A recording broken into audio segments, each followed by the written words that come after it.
Жетісу облысында жастарға 2,5% үстемемен несие беріле бастады. Комиссияның қарауына әзірге 50 бизнес жобасы ұсынылған. Алғашқы отырыста соның екеуі мақұлданып, біреуі толықтыру үшін кері қайтарылды.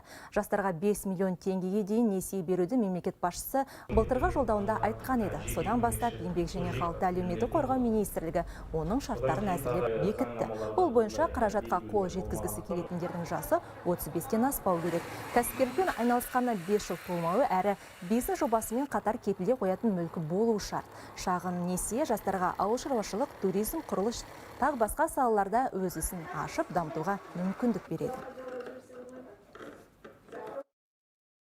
249 адамға 1 миллиард 245 миллион теңге бөлініп отыр. Бүгінгі күнге Жетісу облысына. Комиссия отырысы біздің қағида бойынша айына кем дегенде 1 рет болады. Бірақ та алайда құжаттың егер көбірек болатын болса, біз ол отырысты айына 2 рет өткізуіміз мүмкін, немесе 3 рет өткізуіміз мүмкін.